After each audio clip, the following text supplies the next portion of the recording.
had to have a guy there that could actually work on a computer. We've got, you know, a regular nighttime staff, count cattle, pen cattle, handle cattle, sort cattle, fantastic.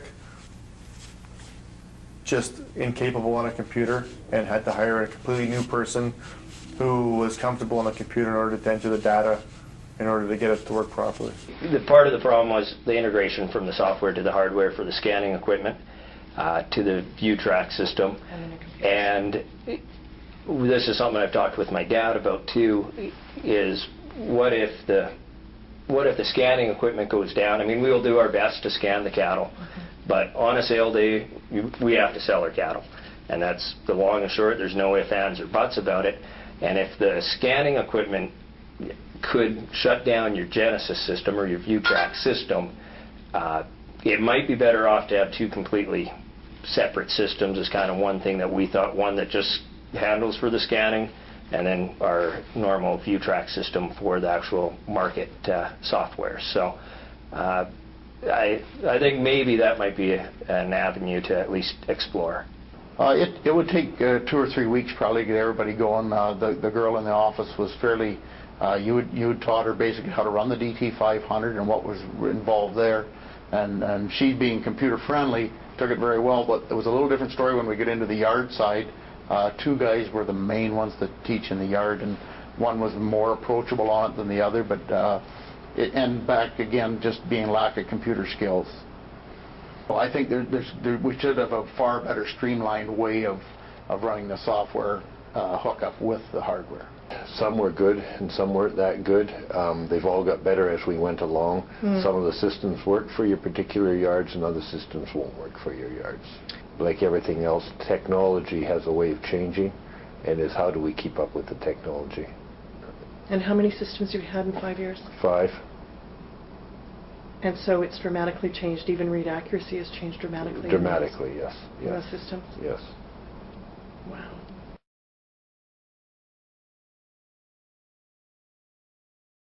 You need to have the staff that are, you know, capable of working in a computer environment. Every auction mart that I go to, most of the guys are not educated around a computer. My biggest advice is that make sure you have at least a dual alley or a large alley that you can easily flow cattle through. Make sure your scanners are working properly and you get a method of how to maintain them on a weekly basis. Make sure you have a person or employee that knows exactly how to maintain them and operate them. And I think that's the biggest challenge, is how to maintain them.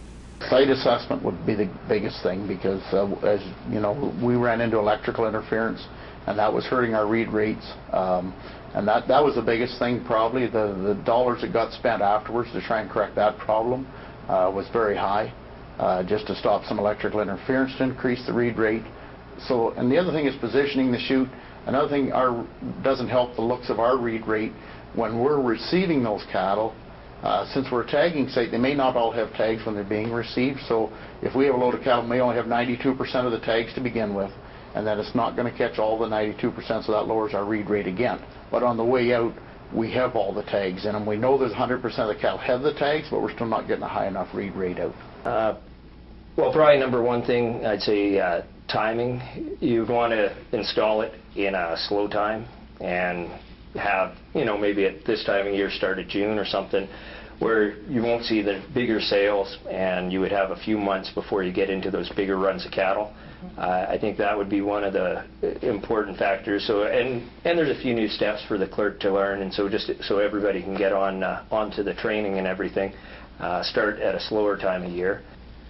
I guess I don't think we're quite where we have to be with the technology here.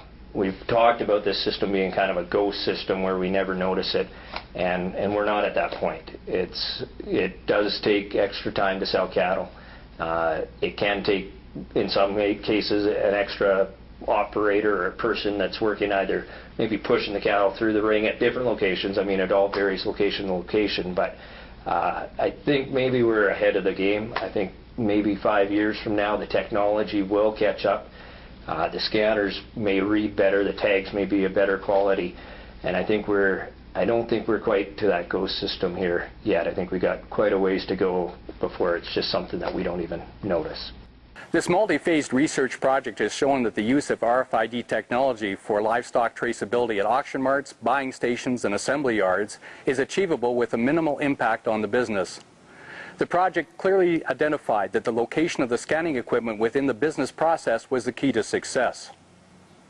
Currently, the technology does not support 100% read accuracy, and the integration of existing technology with the new technology at some of these locations was problematic. The project also identified the challenges and the potential benefits of introducing full traceability to the cattle sector. Negotiations continue between the federal government, Livestock Markets Association of Canada, Canadian Cattlemen, and CCIA on cost sharing for capital projects and ongoing costs for traceability. We are confident that an agreeable solution will be reached in the near future, as the future of traceability in the cattle sector depends on it.